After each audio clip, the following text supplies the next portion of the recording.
la dolli ko sutura te dolli ko wéral dolli yokk xam-xamam ci liggéey bu rafet bi nga xam ne mi ngi koy def te génnul ginnaaw moom it ñu ciy toftal sunu wayjur Seydina Muhammadul Bachir ibnu Seydina Ababacar Lahi ñu koy ñaanal yàlla ci mission bi mu nekk yàlla na ko ci yàlla dolli defal sutura dolli xéewal wér ak wérle ñuy ñaanit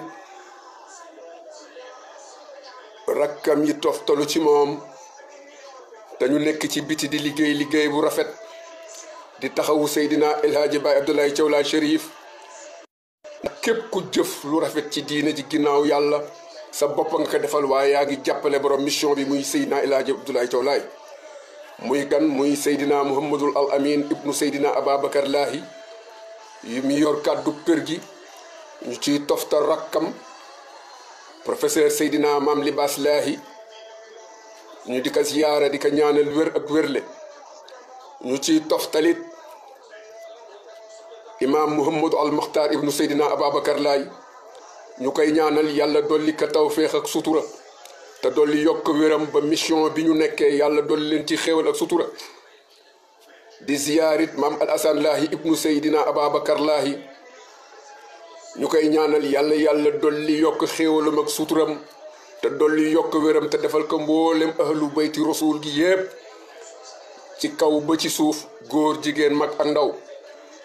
bu nu jugee foofu dañuy ziyaara mboolem saaba Seydina Limaamul Mahdi yu al Muntazar yépp ñu ngi leen di nuyu di leen ziyaar moo xam ñi nekk ci diaspora bi la moo xam ñi nekk Sénégal ak fu ñu mënti ne ci àdduna ñoo ngi nuyu saaba Seydina Limaamul Mahdi yi nga xam ni seeni maam ya dañu bàyyi woon seen alal bàyyi seeni njur bàyyi lépp jaayante ñëw wuy si Seydina Limaamul Mahdi ul Muntazar ni ko aslamtu nafsi ba tey jii seen njaboot nekk ca loola kon ñoom ñëpp fu ñu mën a ne ñu ngi leen di ziyaar kenn ku nekk ci turam ak santam ndax ñoom kat Seydina Limaamul Mahdi yu ba muy woote dafa làqatuwul maam Baay Laay alayhi salaam dafa taxaw ni ajibu daayallaahi yaa maasaral insi wal jinni inni rasulullahi ilaykum mu wax ko bisu dimanche wax ko ci boori yoor en 1883 mu yëngal àddina penku ak saw mu tolli ca waxam ju rëy ja ni sarxa yaati xarba yaati yami simali yaati Baay Laay ci boppam wax ni sarxa yaati xarba yaati simali yaati yamin yaati loolu lépp nag mu nekk loo xam ne ilallaahi dafa woote jëmelenu ci suñu boroom waaye wootewul woon ngir jëmelenu ci jëmmam man damay faral di wax ne ak ndimbal la ci ñun ngir jëlu suñu jaamu yàlla ak egg ca suñu boroom subhaanahu wa taala kon foofu li ma bëgg képp kuy saaba Seydina Limaamul Mahdi xam ràññee ni Baay Laay daf ba muy woote dafa ni ajibu daa ilallaahi ci yàlla ñëw leen ñu ànd jaamu ji yàlla ci loolu lañu Seydina Limaamul Mahdi al Muntazar woo daccalu nekk jàmmaarloog noon yi daccalu ne mbokk yi ma leen di wax ni bu fekkee da ngeen jàpp ni noon yooyu toppoon Seydina Limaamul Mahdi ci woote bi di nasaxal te mënuñu sempi woote Seydina Limaamul Mahdi bu ngeen defee ni noon yooyu jug nañu fi yéen a ngi nax seen bopp ndax dafa am benn pacte boo xam ni Iblis daf ko signé woon ba keroog ba suñu borom ni usjudu li aadama fa sajudu kulluhum illa Iblis aba wastakbara wa kaana minal aaliin Iblis keroog bi yàlla ne sujjóot leen ci aadama Iblis dafa taxaw lanka kandaare ni sujjóotul ndax xalaxtani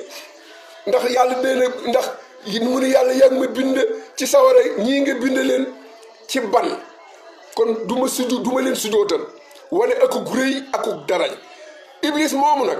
ba ko yàlla dàqii ci ay péyam na ngeen xam ne Iblis moo gën a mooy bokk na ci ñi mujj génn ci àdduna te du demee sawara du ko lakk. Iblis moomu nag dafa am njabootam googu nag jugunu fi te mission am lenn la bu limaamul mahdiyu jaaree nii moom mu jaar ne ak njabootam di nasaxal yoon wi waaye du ci rëcc waaye du ci am ndam ndax ku tedd ki alayhi salaam yàlla moom rek la jox puissance fu mu fekk Iblis duma ko ndax Seydina Limaamu Mahdi démontré na ko ba tey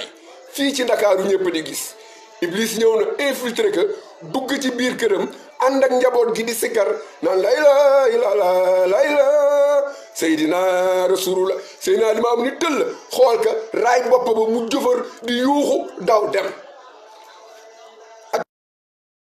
ak na fi toroxal na moom rek la yàlla may pouvoir moom Limaamul Mahdi mu ko tuma ko kon nag damay yee sama mbokki laa yéen dañuy waxtaan ñëwuma tey pour taxaw waxtaan ci turu communauté bi mais damay waxtaan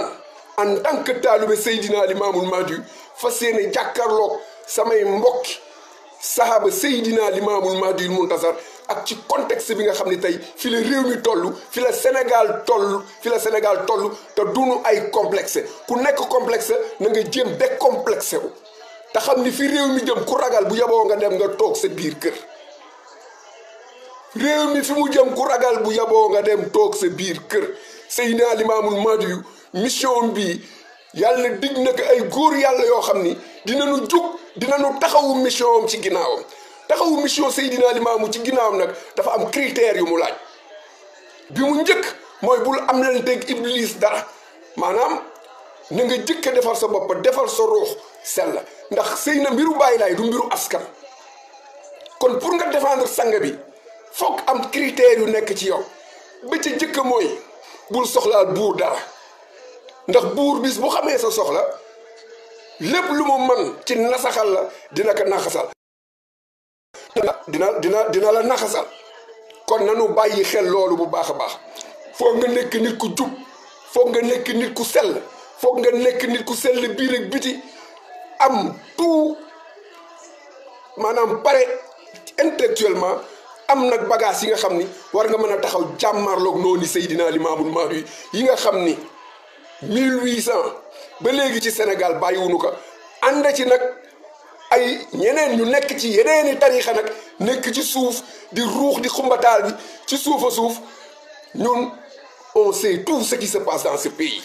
kon nag dafa laaj ñun saaba Seydina Limaamul Mahdi yi ñu am fulla def benn réflexion ñu xam ni lii xew tey lii di xew ci contexte bii ñu nekk bu kenn jug taxaw ni ana sang yi ndax duñ génn wax ana yi ndax duñu génn wax ana yi doon génn wax déedéet dafa am loo xam ni pesum kanam la boroom moo koy fajal boppam mais du question dañuy toog naan na sang yi génn wax na sang yi nii na sang yi nii nangam sang yi am na ci leneen ñoom lu ñu ne waaye dafay xam loo xam ni bu fa tolloo léeg-léeg nga dëgg bii ñu nekk tey bëri waanu ñu bëri boo leen laajee dal la naan amunu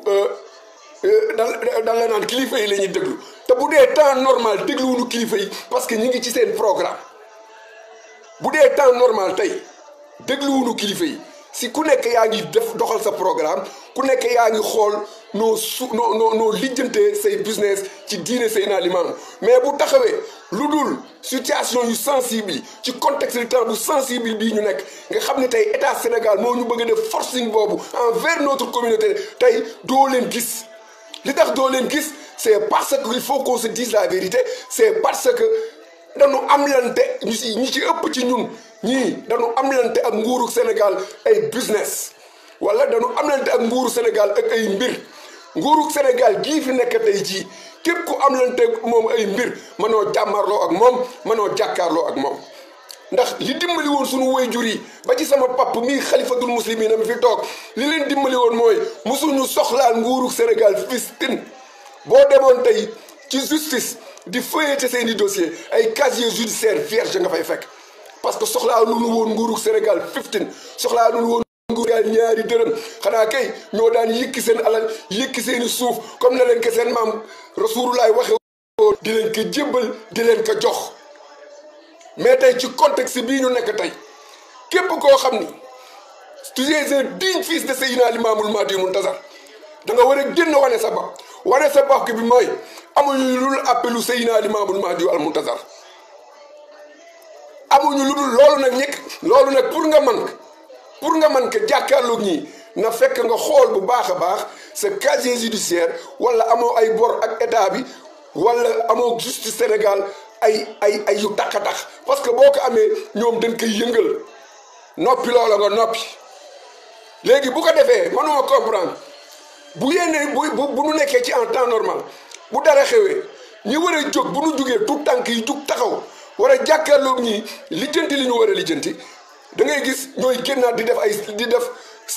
def sapeur pompier maanaam di calmer dal leen Seydina Limaamul Mahdi Muntazar moom non violence la bàyyi laay kay moom sallallahu alayhi wa sallam dafa ni woon nii ni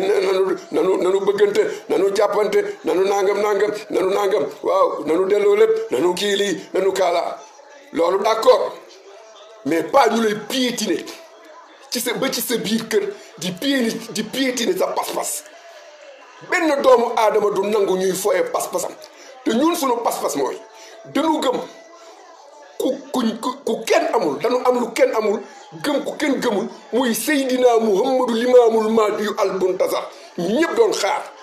ñi ko doon xaar ci nit ñu weex ña doon ko xaar ci yeneeni continent Baay Laay alayhi salaam moomu moo ñëw tey wàcce ci sawu jant ñëw ci sawu jant wàcce ci sandu jant nekk ngor junniy at nee na muy wër adduna di xool ci ban xeet la war a feeñ Baay Laay ni gisuma lu gën xeetu lébu suñu borom subhaanahu wa taala wàcce ma fa man Limaamul Mahdi Muntazar ma feeñ fa woote ni ñëw leen ñu yéen nit ak jinne ñëw leen ñu ànd bokkandoo dem jaamu ji yàlla suñu borom subhaanahu wa taala mu daj ca lu nekk nag jàmmaarloog tubaab bi mënul ci moom dara meetar génnewuñ ko Ndakaaru Seydina Limaamu taxaw jàkkaarloog colon yi fii ci digg Ndakaaru ba dëgg la du guddi Baay Laay jugee tubaab yi jiital ko ak ay lenn ci ñuy sëkkatal ko Baay Laay jubali waaxi Ndakaaru ñëw ci gaal gi noon yi naan woote bi fay na Baay Laay tourné xool njaboot gi xool saaba yi ñu leen bu soobee ma boroom Congo ki Belgique wiiru biir géej man Seydina Limaamul Mahdi mii démb di tey dégg rek laay am ci ñoom Baay Laay ni meetar du ma ko génne Ndakaaru Limaamul Mahdi taxaw mu ne su ma génnee Ndakaaru gii su ma génnee Cap Vert bi du ma Muhammadu Rasulullahi kan moo man Baay Laay ndax génn na Cap Vert Baay Laay génnul Cap Vert moo tax waykat ba ni ba bato ba rëngee ca biir la nu gëm jalooreem biir gore biir la tuddoon bato ba rëng fa taxaw bi fa bato bi taxawee Limaamu wàcc fa ba tey Baay Laay génnul Cap Vert woote bi di dox ba 2020 ba ñu agsi tey ci 2020 jàll na li tax ma ubbee loolu mbokk yi nee naa waxuma ci tey damay waxe en tant que taalibe Seydina Limaamu en tant que ku gëm Baay Laay ak pas-pasam ak par rapport 2 poids 2 mesures yi xew ci réew mi man tey foofu laay wax waaw man bokkuma ci ñi gëm doomu diw laa sama philosophe la gëwuma doomu diw laa ndax kenn du ko bind ci jë li am solo mooy kenn ku nekk jéem a roy diw moomuy sa wayjur ci ngor ci jom ci fulla ak fayda ak bañ fooye sa bopp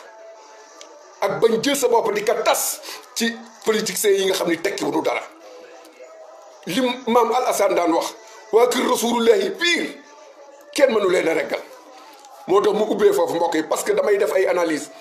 des fois bu yenn problème yi ñëwee ñu nëppal tey fii ñu toll tey képp ku daan yor micro di waxtaan ak instance boo mën ne ci communauté laayeen tey yàlla na nga génn di plaider ak di wax pour ñu tenir appelu maam Limaamul Mahdi en 2021 bi le 14 le 15 ak le 16 mars tey képp ku daan yor micro di wax ak di fës di ak lu mën a doon di yuuxu ci Baay Laay tey la safe ndax am na xew-xew yu fi jaar te xew-xew yooyu ci digg Covid bi la woon te bi xew-xew yooyu di am Covid bi ci ñi wax ni nanu tëj mbir yi ba yëf yi passé parce que Covid bi actuellement ñun xamaguñu ban feebar la te ci digg pandémie bi la woon mais communauté boobu dañu am fulla bi ñu xamee ni loolu état baa ngi yoot pour def confinement dañu génne seeni waxtaankat sànni leen ci plateau bi ngir ñuy saxal ni incha allahu rabbi seen xew-xew dinañu ko def ñoom ñëpp génn seeni waxtaankat ñu naan ñu génnaat ci beneen facette état bi naan scientifique yi naan seen scientifique yi ak seen experts yi nee nañu bu ñu deful attention Covid bi dina exploser nangam ak nangam dina exploser foofu ñoom it ñu demaat ci seen biir communauté génn seeni experts ñu def contre expertise démentiraat leen ba taxawal seeni xew-xew te pourtant de waa kër Seydina Limaamul Mahdi Muntazar lépp looy wër ci expertise lépp looy wër ci xam-xam ci fànn bu mu mën a nekk ñoo ngi ci biir communauté Layène ñoo ngi ci biir communauté Layène mais est-ce que dem nañ jëli leen pour jariñoo leen voilà la bonne question moo tax tey mu dugge foofu moo tax ma ne tey jii fii ñu toll képp ku daan yor sa micro di wax si Limaamul Mahdi tey la safe ci contexte de temps bii nga xam ne suñu demee ba saaba yi di am xel ñaar na appel am ak appel do am foofu la tey jii kilifa yëpp war a génne képp koo xam ne suñu classe gi ñu daan yor micro yi di wax ku ci ne tey war nga génn soo mënul dajale ay nit nga toog woo ab télé ñëw nga wax ci appel bi Layène yëpp wax ci appel bi saaba yi nekk ci réseaux social média yi ñëpp na appel bi doon seen yitte may lancé foofu alerte ñun riche bi nga xam ni peut-être bas moo ko dirigé ñun commandé nañu ay masques yu weex gel pour respecter les mesures barrières commandé nañ ci lu baree bu sooba yàlla ñun suñu devoir dinañ ko def suñu devoir mooy lan fexe ak propulser fexe ba appel am su appel amee dinañ ko distribuer saaba Seydina Limaamu yi su appel amul it dinañ ko distribuer saaba Seydina Limaamu yi ñu xam ni ñun suñu jaan wàcc na bàyyi laay dafa waykat ba dafa ni naajum démb du wool fóotum tey ñii fi nekk ay tout tànk la ni ñun kon suñu kilifa yi dañu war a bàyyi ñun ñu jàmmarloo ak saay-saay sii fi nekk nga xam bëgguñu lu dul di nasaxal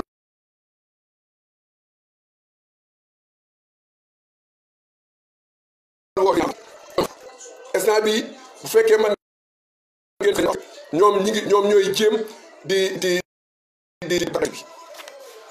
ñooy jéem a direct bi parce que li may wax arrangé wule ñoom ñooy jéem a bu ku ko mën a partagé que ngeen def kër yi parce que tey saaba bàyyi la damay wax en tant que saaba Seydina Limaamul Mahdi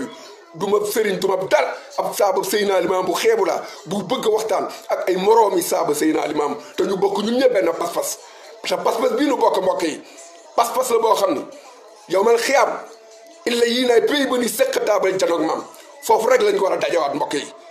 te loolu mbokk yi pusa warul mujj ci suñuy loxo ñu di ko réeral bàyyi laay li mu daj si woote bii amul mbindeef mu ko daj Seydina Limaamu li mu daj si woote bii ba mu agsi fii tey mbokk yi ñun war nañ daj lu ko raw mbokk yi bu nu maam Limaamu gën a gore Seydina Limaamu xiifal na boppam ba deru biir bi di laal yaxu ginnaaw gi bàyyi laay loo ci jublu mu ni samay saaba jënd naa ko seen régg ëllëg mu ni samay saaba jënd naa ko seen régg ëllëg Seydina Limaamu bàyyiwul mu ni man sama saaba bis bu demee ba tollu ci sukuraat bàyyi laay nee man may ñëw toog ci wetam di jox instruction malakul mawti ni que nii ak nii la nii ak nii bàyyi laay di duma leen bàyyi de bàyyi laay nee na dama leen di topp ba bañ leen di jullee nee na ñu ànd ak si kasu neex sa Seydina Limaamu ni duma leen bàyyi bàyyi laay ni dama leen di topp di leen topp di leen topp di leen topp ba keroog ñu leen di yoor ci biir seen biir bàmmeel Seydina Limaamu nee na duma leen bàyyi de bàyyi laay ni dama leen di topp ba munkir ak nakir ñëw ci biir bàmmeel bi kon bu nu kooku bu nu bàyyi laay gën a gore ñun Laayeen yi amul lu dul lu appelu Seydina Limaamu loolu ku kilifa ku ko xam ak ku ko xamul na xam ni saaba yi bis boobu la ñu am bis boobu la ñuy commémorer kon mënuñu nekk ci Sénégal boo xam ne dafay daw ci 2 vitesses ñii di teg seen i stratégie di lal nangam te saaba yi duñ ci bàyyi xel bon dafa am benn agenda boo xam ni état Sénégal dafa yor agenda boobu di ko dérouler agenda bi mu yor di ko dérouler mooy ku nekk déggoon na suppression de la ville de Dakar maanaam ñu fexe ba ville de Dakar dootul exister ci mais boo xoolee saaba yu bëri bàyyiwuñu ci xel parce que gis nga ville de Dakar boobu yàgg nañ ko bëgg supprimer du nguur gii rek moo ko njëkk a def am na nguur gu ko fi jiite woon jëloon na ko pour ñu supprimer ville de Dakar parce que dafa am lu nekk fii ci sawu jant loo xam ni dafay déranger communauté yu bëri yoo xam ni dañu nekk ci Sénégal communauté yu bëri yoo xam ni seen wax yi ñuy wax ci suuf ak nguur gi lii Seydina Limaamu woote te seeni maam weddiwu ko tey ñoom loolu ça leur dérange c'est pourquoi ils poussent l'état du Sénégal ni que ville de Dakar daal moom dafa war a nasax ndax lan ndax yonente day feeñ su feeñee bokk na ci ay mandargaam ci capital ba lay wootee waaw yow maam li ma ñu bëri nag aspect politique bi la ñu xool du mbiru aspect politique xool leen aspect religieux bi mooy dafa am ñaari lumière yu nekk Dakar muy maam Limaamul Mahdi ak maam Roowalaay Issa ibnu Mariam ñaari lumière yooyu c'est ça qui leur dérange ak géopolitique bi moo tax il faut tous les Layènes ñu bàyyi ci xel bu baax a baax tous les Layènes bàyyi ci xel bu baax a baax beneen bi ci topp loolu dinaa ci ñoom mbokk bi suppression des villes boobu il faut ñu bàyyi ci xel bu baax a baax du question rek politique du question rek nguur gi fi ne day politique mais bi ma déggee ñu ni dañu bëgg supprimer ville yi pour que Dakar évolue ci acte 3 bi ay ree la ma def li tax mu deema ay ree dama xaw def benn approche ci Abraha ba muy tojji Kaaba ga Abraha ba mu jugee ni day mabbi Kaaba ga ànd ak ñeeyam ki nga xam ne tey moo décidé kon tey jii dafa mel ni dafa am beneen Abraha bu ressuscité wu nekk Dakar léegi nag xëy na lu ay ñoñom yi ko fi jiitu woon jéemoon dem ba ci biir mag ñi ne leen tey leen de limaamu mi seen pexe yi ngeen di pexe ngir limaamu wa sayyidul awwalina wal axirin def leen dànk de nguur googu ñooñu dellu ginnaaw mais léegi comme kii fi ne nee na moom mooy persister dafay fexe dindi ville de Dakar dootul exister ti Tëngéej dootul exister si xam nga loolu amul sens te am na yeneen ville yu fi ne ville de Touba ville la Tivaouane ville la pourquoi ciblé wuñu yeneen ville ñu ciblé rek Dakar bu leen xool yéen Saba Baye Laye yi bu leen xool aspect politique bi dafa am leneen agenda ñoom bu ñu yor di ko déroulé parce que dafa am lu ñu commencé réussir mag ñoom franc-maçon yi parce que tey mag mbooloo ma fay daje ça leur dérange tey buuru mag bi du référence parce que xamul tax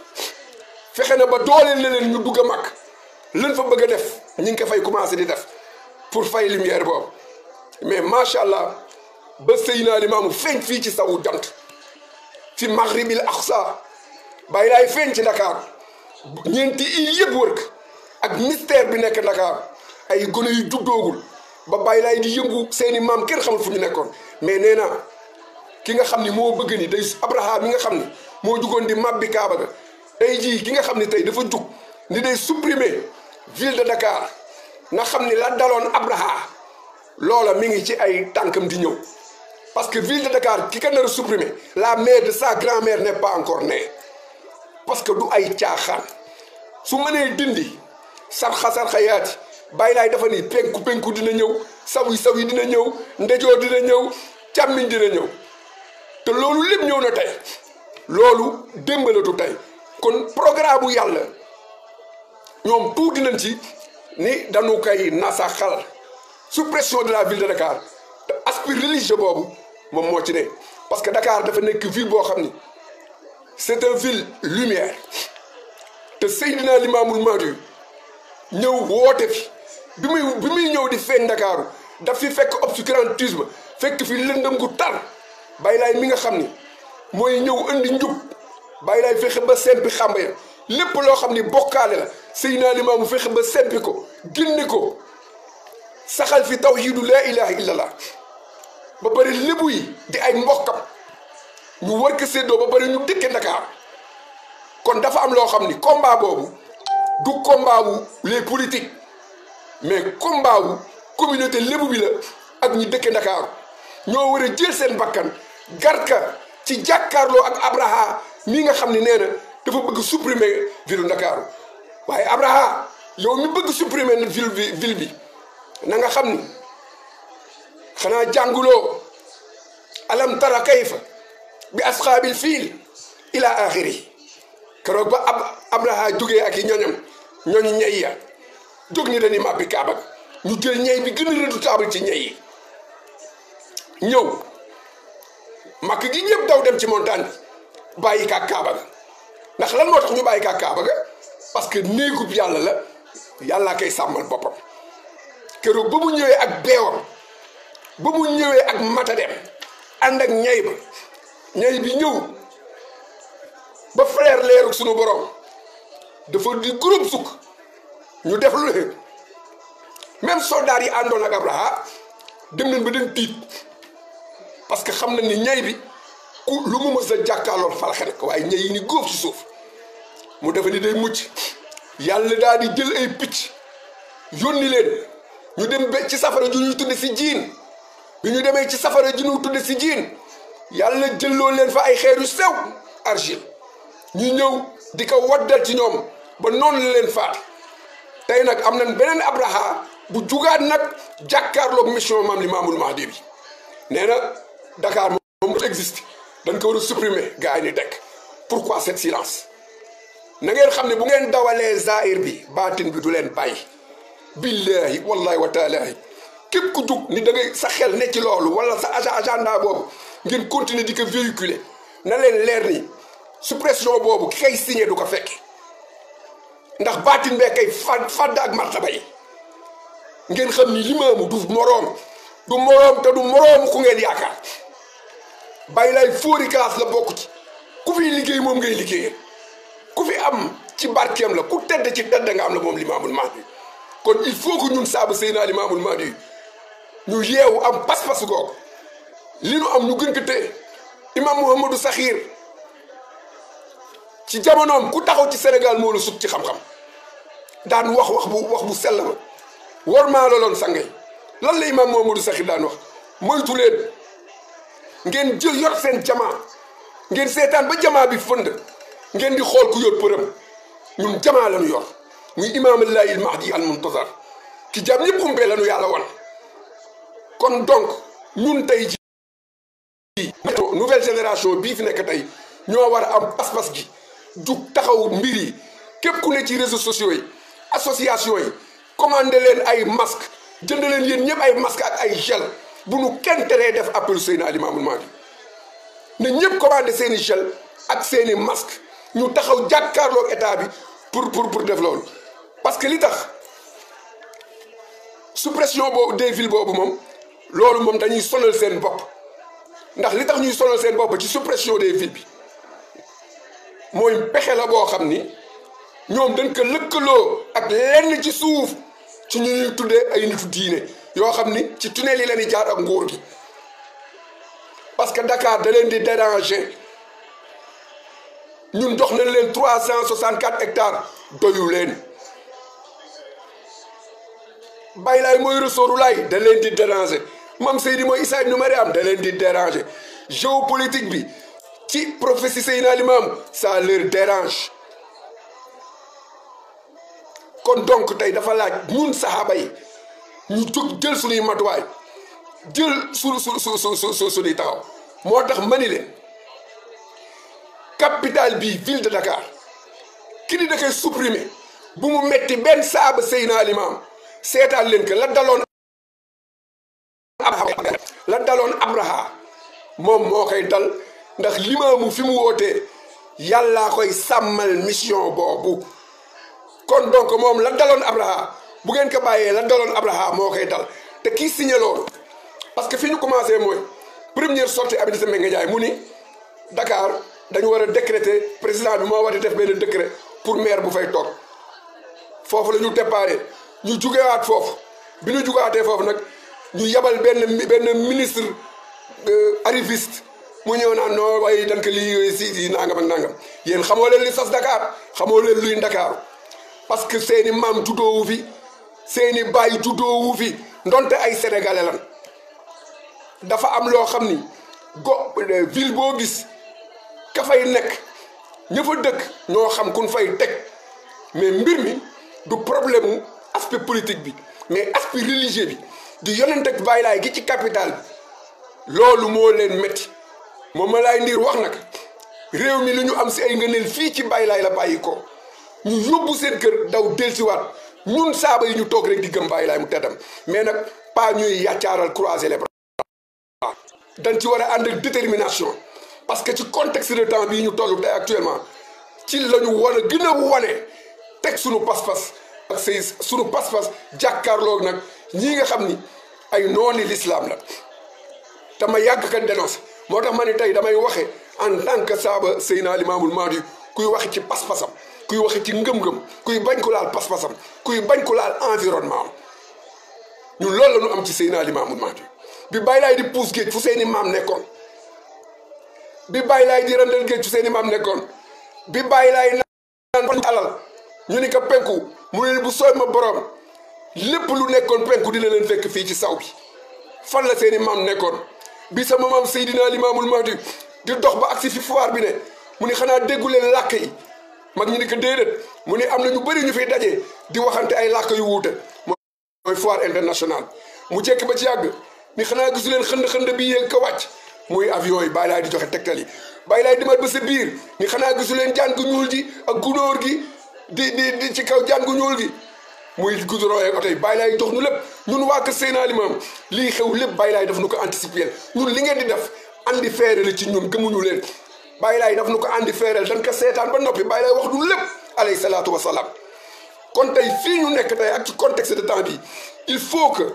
état du Sénégal xam ni communauté Layène ay ragal nekkunu fi ay tàppet nekkunu fi ay buqat nekkunu fi ay nit ñu honnête ñu am intelligence ñu am worma ñu am diine ñoo fi ne mais duñu seetaan ñuy piétiner seeni pas-pas loolu mayuñ ko kenn ku fi mën a doon ok ñu jógee foofu moo tax suppression des villes bi nan ko bàyyi Abraha la daloon Abraha kii njëkk a jël bigam di signé ni day supprimer ville bi maa ngi koy jox yóbbal ni que kii def loolu mu wér la mère de sa grand-mère n'est pas encore née incha allah léegi nag ñoom comme dañ yor programme bu ñuy doxal nga ñëw ci couvre-feu bi mais couvre-feu bi c'est du politique li tax couvre-feu bi c'est du politique boo xoolee couvre-feu bi c'est du politique couvre-feu politique la parce que tey man mënuma comprendre 2 mois de l'appel de Seydina Limam 2 mois de l'appel de Seydina Limam couvre-feu bi couvre-feu politique la parce que xam nga vaccination bi la ñu bëgg a dugal vaccination bi la ñu bëgg a dugal mbokk yi maa ngi leen di ñaan na vidéo bi law ba ñii noonu Baay Laay surtout ñi jiite réew mi xam ni am nañu taxaw kenn du piétiner seeni pas-pas ci dëkk bi la ne ci dëkk bi la ñu ne réunion d'urgence bi ñoom dañu woote ni dafa am réunion d'urgence palais lan moo doon réunion d'urgence bi mooy dañ ni cas Covid yi dafa commencé exploser waa cas Covid yi léegi Covid yi ñi Covid Dakar rek la am Dakar ak Thiès rek ñoo am ñu Covid te pourtant mën naa la génne liste bi nga xam ni Touba Tivaouane dëkk Thiès dëkk yëpp ñu Covid yi fa am ak nombre bi waa léegi pourquoi ñu choisir entre Dakar et Thiès bu leen fàtte ni Thiès keroog bi sama maam Limaamu xoolee Issa dama lay wax franc-maçon yi programme bi ñu yor ni ñuy toppi leer gi dañu toog Baay Laay dafa ni Issa mu ndaw ñaari kuy mënoon bokk mbalk Thiès wàcc na Thiès jugaat Thiès dem bu leen fàtte ni leer gi yëpp jaar na foofu tey ñu jug rek couvre-feu Dakar Thiès couvre-feu politique la parce que tey ñoom li ma koy tënk rek mooy 19 cas la ñu wax ni lan am comme positif ñu ni am na 17 690 guéris 428 décès gis nga boo xoolee chiffre bi ci le 5 communication bi c'est du communication du ministre de la santé ci bu 310 5 janvier ci lañ def seen réunion d'urgence ni dañuy def couvre-feu bi mais couvre-feu bi amul sens parce que teguwul ci xam-xam parce que chiffres yi même bu Covid bi bu nekkee foofu chiffres yi warul tax nga def couvre-feu parce que ça exagère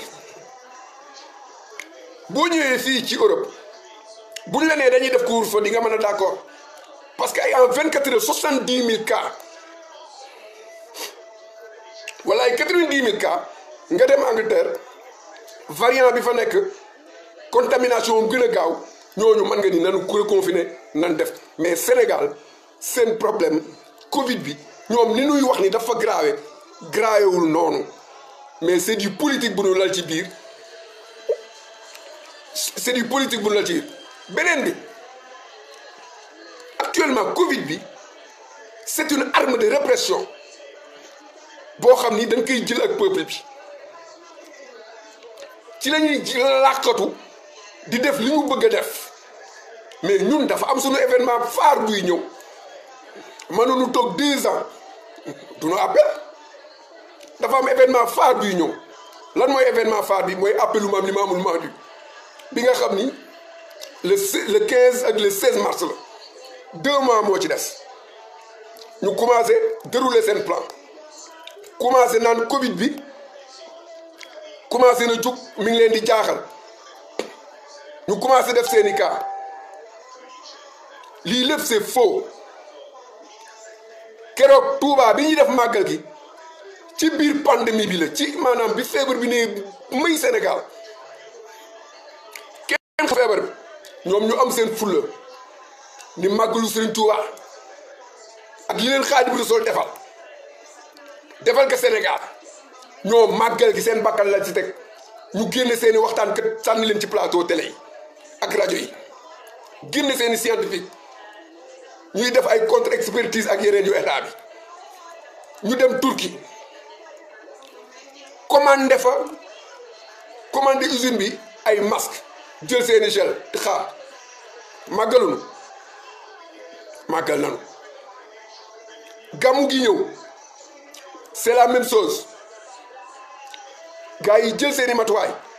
màggal Xalifa Medina Baye ni moom day màggal ni day màggal ni day gàmmu Moustapha Sy gàmmu yàlla defal leen ndam ci gàmmu yooyu yëpp ak dëj yu mag yi fi jaar yëpp te ci plein pandémie bi la moom njiitu réew mi ci digg pandémie bi la doon def ay tournée agricole mu dem ba xam ni sénégalais yi jam nañ mu ni vivre leen avec la virus mais tey lan moo fi xewaat bëgg jëlaat beneen psychose indi ko ci bopp nit ñi di defaat ay couvre-feu politique jël Covid bi bëgg ko def arme de répression ci peuple sénégalais bi kon donc foofu la yem ci Covid bi du ma ci sori mais bi ma ci gën a ñor mooy ñun communauté bi dafa am benn institution bu fi nekk institution boobu ci ndigalal maam Njoon Saahibul Kiram ci la institution boobu nekk ci la ko joxee ndigal Serigne Ablaye mu sell mi yor institution boobu di ko manager ba mus fi jàkkaarloo nguuru Sénégal ni bi ngeen di jox leen ci sëriñ si ñuy lekk alalu réew mi ñun waa kër Limaamu dugalun benn yoon sunu loxo ci seen ndam loolu yooyu ngeen doon lekk mu ni nguur gi ñun ameluñu bor kenn ameluñu bor nguurug Sénégal moom Serigne Ablaye de jàkkaarloo nguur gi laa la wax ni ñun ameluñu bor kenn te ñun ñëpp xam na ni jamono boobu nguurug Sénégal da daan jël xaalis bi di ñu koy paccoo ak lenn ci ay sëriñ ba looloo leen def ay milliardaires tey waaye ñii nga xam ni sëñ Ablaye biñ ko laajee lu tax mu ni xaalis ñoom jamono bi ñuy di wuti xaalis dafa fekk xaalis amul valeur te ñun ni ko maam laan di wax ay shérif lañu ay doomi yonent la alalu addina bii mën noo reggal lu dug leeruk suñu borom ni leen nag ñun amaluñu kenn bor ba pare ni li ñu séq nguur mooy suñu amee suñu xalaat bu rafet wax ka su amee xalaatam bu rafet wax nu ko Baye Ablaye noonu la ñu doon doxe ak paa yi fi nekkoon Baye Seydi Thiaw ca fullam bi ñuy nekk di indi seen njëf ci saytaane yooyu di bañ a teg laayeen yi ci télé yi ak rajo yi booba ministre bi yoroon wàllu communication bi mu ñëwee Baye Seydi Thiaw da ko dàq ni ko Baye Laay ba muy wootee rajo amul dara amul te woote bi sooy suñu borom dina yegg même contexte boobu ci la ñu nekkaat tey jaarale ko ci beneen contexte heure bu laayeen yi waree jëm ci seen événement ñu ne ñooñu duñu wax dara non déedéet da nga naan yéen ñi ngeen di waxal ñi ñëw ci yéen ni leen ñoo représenté laayeen yi ñooñu kay ñoo dul wax mais laayeen góor yàlla ñoo ngi ci terrain bi ak bitim réew fu ñu gisee lu bokkul ci woote Baay Laay bii dina leen ko sabañ dina leen ko wax kon Covid bi ñu jël bëgg jël def une arme de répression tëral ko ñoom agenda lan yor mais léegi ñu ni appel bi 2 mois moo ci des man tous mes amis Facebook ak ku ma mën a xam heure boo xëyee publier appelu Seydina Limamou heure boo leen xëyee publier leen association yi ku man na commandé ay masques yu weex tàll parce que am na ñun yooyu la ñu commandé ay masques yu weex tàll fas yéene appel ñaar nag mooy am ma koy yëgal suñu wayjur yi nga xam ne xamuñu leen ne si mbedd bi xamuñu réaction saaba yi bu ñu seetaanee appel du amul catastrophe man naam ndax dina am ñu ko jaayante bu ñuy toogi sa bërëb ba dem toog bu ñuy dem sa bërëb ba dinañ dem sa bërëb ba toog bu ñu gisul ko leen waxtaanee dinañ toog jàkkaarloog sàgg bi sallallahu alayhi wa sallam marqué seen empreinte si bis boobu kon loolu mën nañ ca bañ a yegg fi may tee jeexale dugal am ku ma dugal mu indi ay leeral mooy groupement central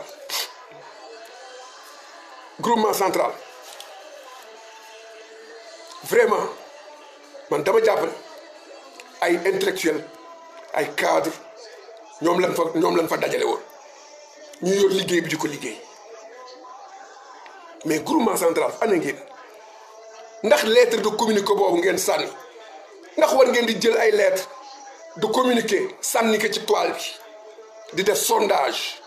di xool ndax laayeen yi appel bi fuñ ci toll ndax pare nañ pour def ba tax sax ngeen reconduire beneen thème buñ fi defoon te ñu jàkkaarloog yeneen thème yu bees yu ñu war a def par rapport ak réew mi ana commission scientifique pourquoi cet silence mort ngeen jékki rek génne benn document bind ko bi coow li bare am ku nekk ci rajo benn place Jamla FM def vidéo ni waaw communiqué la mais ndax institution noonu lay doxee su fekkee sëñ Ablaye ni mu fonke saaba yi sëriñ Ablaye li ko saaba yi jaraloon 53 ans moom ak saaba yi ci mission Baay Laay ndax sama pap mérité na tey sort bii ñu ko réserver ndax tey sëriñ Ablaye mérité na lii que nguurug Sénégal bëgg a faye ndax sëriñ Ablaye mérité na doxalin bii ci kër gi ndax sëriñ Ablaye mérité na kër gi am 1000 portes kenn xamul kan moo yor sax levée de barrière ndax sëriñ Ablaye mérité na lii xool leen li mu daj xool leen ni mu sonne dundam gi yëpp daka daw ngir diine l'islam boole tarixa yi ba toog ci seesu maamam yor sirrul xam doom di sant suñu borom tey jii lii lañ ko nar a fay ci borom jom ku am fulla mais groupement central tey li doon gënoon rafet ngeen def ba communiqué de presse ñit ñi xam ñan ñooy wax ñu xam ni diw moo toog diw moo toog diw moo toog ngeen wax ñu dégg ñu ne kon wér na mais pas ngeen di def sondage di jël feuille boobu sànni ko ci toile bi te yéen ngeen di structure boo xam ni ay millions yi doomi laayeen ñoo leen di déglu ci addina bi ci Sénégal ak biti réew di leen déglu seen xel lënt seen xel am njàqare ci seen bisu sang bi ngeen leen envoyé benn petite communication ndax xam ngeen acte yi ngeen di posé te ba fii ñu toll nee ngeen yéen a def communiqué bi mais gisuñu benn mandarga boo xam ni posé ngeen ko moo xam commission scientifique bi la moo xam culturel la benn acte bu ngeen posé ba laayee ni xam ni appel bi dañ koy def ak respecter les mesures barrières te 2 mois moo des ci appel bi compte à rebours yu war a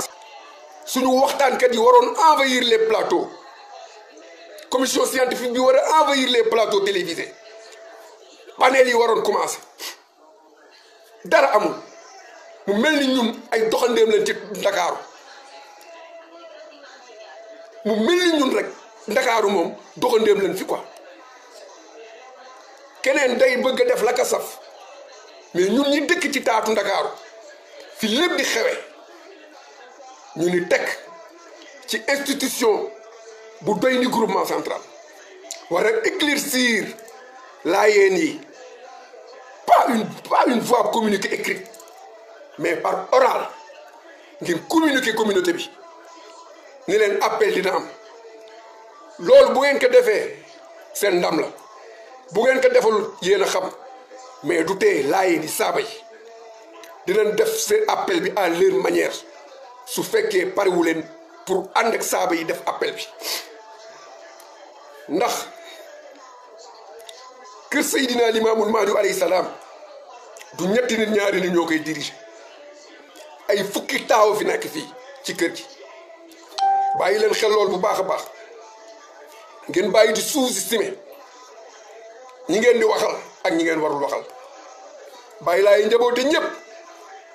mais poser leen acte par voie orale ngeen dëggal appel bi xam nga kan laa yërëm ci jamono jii may waxee ak yéen bépp ku ma mën a doon ku ma bokkal diggaluma la mukk ñu lay sëf pour nga génne ni appelu 2021 bi dañ koy annulé loolu moom kii njëkk a def déclaration boobu non dina am ak affaire ak Saba Baye Laye man conseil boobu laa leen di jox mënuñu nekk foo xam ni réew moo xam ni état bi respecté wul laayeen yi ci jamono yi ndax suñu doxalin état bi joxul gëdd laayeen yi ndax suñu doxalin te lii musul xew ci communauté laayeen góor yàlla yi fi nekkoon dañ doon bañ mais tey am naa xol bu tàng tey am naa naqar su ma xalamee taxawaayu Baye Seydi Thiaw su ma xalamee taxawaayu Maam Al Hassan su ma xalamee taxawaayu sëñ Ablaye bi ci jal bi ñun tey ñu war a jug ak sunu baay yii di liggéeyal sëriñ Ablaye ñu war a jug ëmb leen nekk seen barrière jàkkaarloog saay-saay sii di nguuru Sénégal nga xam ni woote Seydina Limaamu rekk kay déranger ak yenn ci ay complotiste yu ñuy tudde ay nitu diine yu nekk ci réew mi gis nga taylu amul solo man laay di laay waxal xamul tax xalifa yi fi toog sëñ Ablaye du seen maanaam booy xool ci at moo leen féete at mag te ku ci ne rafetal na sa kër maam pourtant doo dégg benn kilif ñëw Ndakaaru xam ni sëriñ Ablaye fi toogal Limaamul Mahdi dañuy jéem a maanaam mel ni Ndakaaru amul ku fi ne quoi duñ ko sax jéem tudd wala buñ koy tudd sax duñ ko jox cër dañ koy sàllalu naan ñi ngi nuyu xalifa Ablaye Thiaw te yow mi koy wax kooku jëmma jooju du sa morom léegi ñun ñii nag contexte bi ñu nekk tey ñun ñooy jugaat nag dëgg ñooñu yow mi ñëw di sàllalu sa wayjur yaay jugaat den di taggi maami ñooñu contexte de temps yooyu dañ ci nekkatul contexte de temps yooyu la ñu jugee parce que ñi ngi ci 21e siècle kon donc ñun groupement central lan mooy rôlam ci diine ci te ñu xam ko actuellement ci contexte de temps bii ñu nekk tey non lañ war a xam luy seen taxawaay ci diine ci baadu da ngeen jël diine ci tey la ka Macky Sall bu ngeen ko teylee Macky Sall wax leen lu ko ñun ñu wàcc Sénégal ak ñi ñuy àndal ñu jaayante quoi bu fekkee dañu jël kër gi tey la Macky Sall moom ak ñoñam ba lu ñu bëgg a def mu yombale lool ci biir communauté bi waaye gars yi xalam leen ci loolu saaba yi xalam leen ci li ma leen wax ndax mbir yi dafa yomba de ni ñuy defee nii ak laayeen yi non dafa yomba trop am na benn privilège bu état bi am ci kër gi te amu ko ci benn kër te bu jugee di toroxal kër gi laayeen yi nekk ci administration yi bu leen bëggee wàcc dañ leen di wàcc comme pas possible kenn respecté wu leen ci administration yi administration sénégalais yi laayeen yi ci ne bu leen bëggee wàcc leen parce que seeni kilifa yi protégé wuñu leen te ñooñu ñoo yor ëllëgu taxawu communauté bi y a plein de choses yoo xam ni tey groupement central mbir mi du ay tëju di réunion ci état d'urgence la ñu nekk l'heure est grave génne leen ngeen def une communiqué voix orale mais ay ñu ngi réunion fii ñu ngi waxtaan ak diw léeg-léeg am ñu dégg ci ay weewu béy ni am na ku d'accordul pour appel bi am loolu jot nañ xibaar bi xibaar boobu jot nañ ko yooyu yëpp ñu ngi koy jot mais lu xew ñun dañ bëgg a xam rek lan moo xew ba tey laayeen di doxe nii musul doxe ba tey laayeen nekkoon premier ci rang bi ci zahir tey ñu bëgg ko jël delloo ko ci baar boo xam ni mérito wuñu ko te mag ñi ñu fi jiitu woon bàyyi wuñu fi woon loolu kon lan moo xew qu'est-ce qui se passe privilège bi état bi am ñan ñoo ko jox privilège boobu ci biir communauté bi ba répression bu mu bëgg a def tàmbalee ka Ndakaaru tey bu seen taxawaay matoon billahi couvre-feu sax du ko def Ndakaaru te lébu yi maa ngi leen di wax na ngeen bàyyi xel naam jokk ngeen ci neeni tarix loolu la yàlla dogal ndax ku nekk ak fa yàlla dogal sa ruux nga ne fa aslabtu nafsi mais na ngeen xam ni maam li maamu seen cër la cëru Sénégal la te seen ndam la bu ngeen bootoo fi moom seen lépp dox bu ngeen ko tënkamloo dara du dox mbokk yi groupe ngeen baal ma dama xaw sa groupement central qu'est-ce qui se passe loolu ni ma koy laaje en tant que talibé noonu la ko ñëpp di laaje seen communiqué de presse bi doyunu communiqué de presse écrite bi doyul benn saaba kooku dama leen koy wax ngeen dégg ko doyul kenn te fii ngeen di doxe ñu jàpp leen wala ñu maandu ci seeni dossier mais communauté bi seen communiqué boobu ngeen def doyul kenn am na lu xew li xew génn leen wax ka saaba yi suñuy appel ñu xam ne dañuy appel su fekkee appel lu nag ñun taalibe Baay Laay yi ñu jël suñuy matuwaay jàkkaarloog ñu bëgg ni appel du am loolu na ngeen ci bàyyi xel ndax fi ñu toll nii caaxaan gi dafa doy képp ku daan yor sa micro di yuuxu ci Seydina Limaamu tey la safe génn jàkkaarloog nguur gi mais bu leen di mukk non kilifa yi la ñuy déglu pourtant bi ngeen di def seeni business en temps normal déglu woo leen benn kilifa da ngeen di génn def li leen saf dem fatuwaat seeni kër mais tey ñu ngi ci benn contexte bi lan la parce que pour nga wax foog nga joxoñ état bi da ngeen yor ay passeport diplomate ay marché public yu leen état bi jox tey pourtant yéen ñi ñu ko jox ci tur ak sant rek la leen ko joxe quoi ak notoriété mooy doomu diw la Baay Laay dafa dàq loolu quoi léegi loolu moo tax tey kenn ñemewul génn wax ñuy fanq seen appelu maam saay si jóg léegi kenn du génn wax lu dul ku ne da ngay toog sa rox naan kilifa yi la ñuy xaar la ñuy déglu kilifa yi bu leen dugal kilifa yi la ñu nekkoon démb ak barki démb ñi ngi ci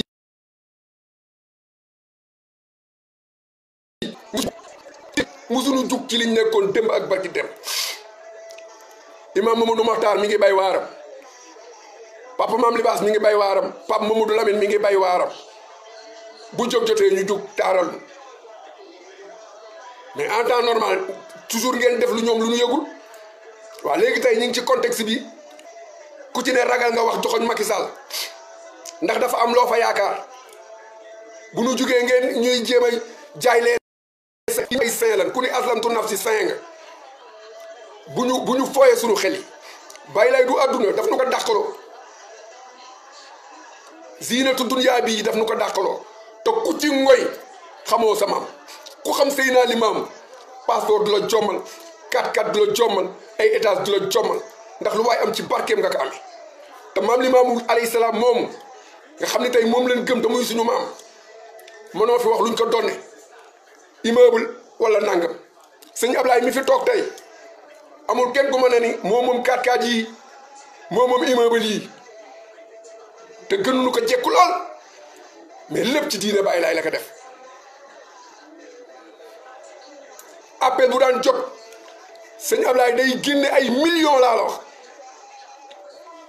jox Baay Jiboor yi loo xam ni bokkul ak cotisation diine ci lu à part ay millions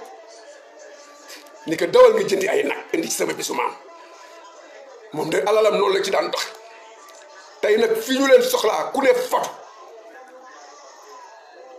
xoolaat leen taxawaay yi te xam ni àddina amul solo day jeex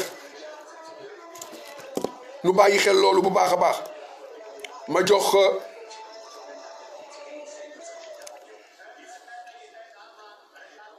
Xalifa mu am lu mu ñu baaxe ndax dafay am solo mu indi ay leeral ci lii nga xam ne tey répression bii nga xam ne tey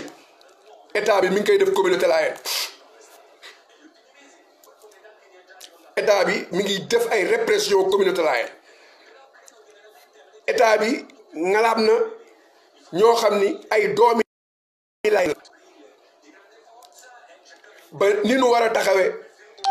duñ ko mën a taxawee état bi mi ngi def loolu léegi tey ñi nga xam ne lan yaakaar ci ñoom ci contexte de temps bii ñu nekk ak ci appel bi ñu jëm li ci ëpp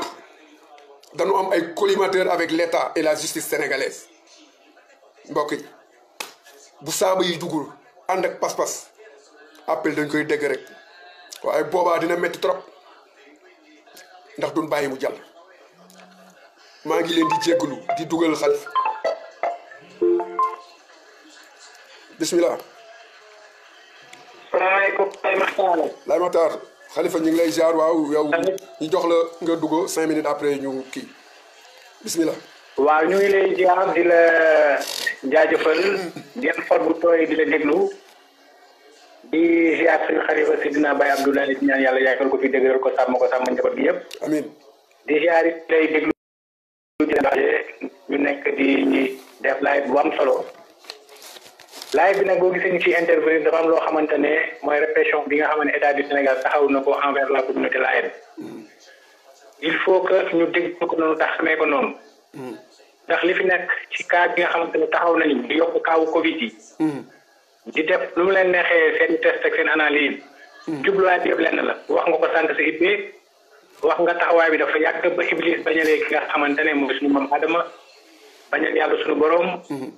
leer ga day topp ba léegi. wax ma jëlee wax naa leen.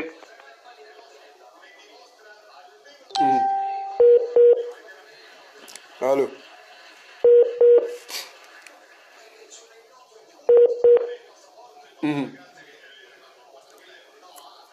voilà maa ngi may jéggalu. di wax ne la woon Makka ak Medina mu ba dajale foofu nga xamante ne mooy jàmm lay doon. leer boobu dafay déranger. loolu nga xamante ne événement la mooy événement phare nekk appel. ñu ci sikar ci gox yi nga xamante ne sakk bi jaaroon na fa. ñu ay jëf yoo xamante ne moom moo ko moomal boppam ndax la yàlla seexoon ak moom ci jamono jooju. loolu. am na lu bari loo xamante ne gars yi duñ ko comprendre mais bu ñu demee ba ci ginnaaw ci lañ koy comprendre. ndax bu ñu fàtte xalifatul muslimin daan na fi dem fa nga xamante ne mooy Casamance. ki ngeen xam ne jamono ji moom mooy conseil spécial Macky Sall di ko def lu muy def mooy Abdou Diouf. waaw jamono ba ñuy attaqué sang bu bëri ca Casamance.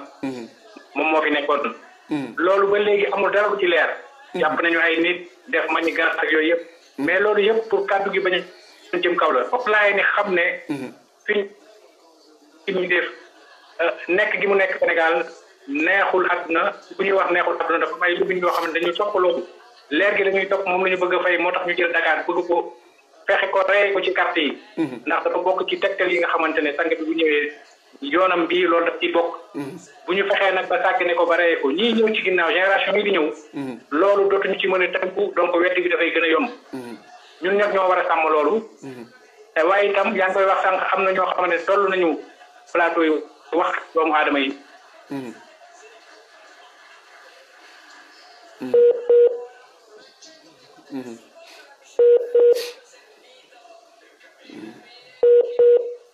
waaw dafa mel ni mbokk mi xam rek booy def yu mel ni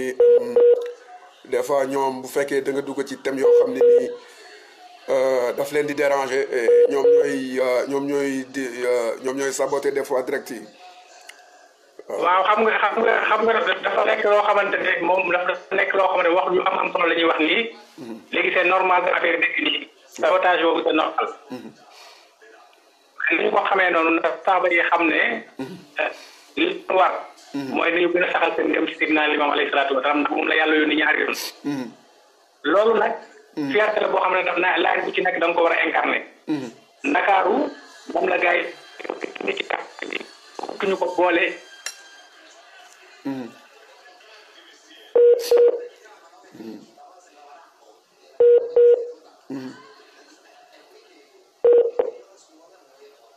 waaw la Makhtar xam naa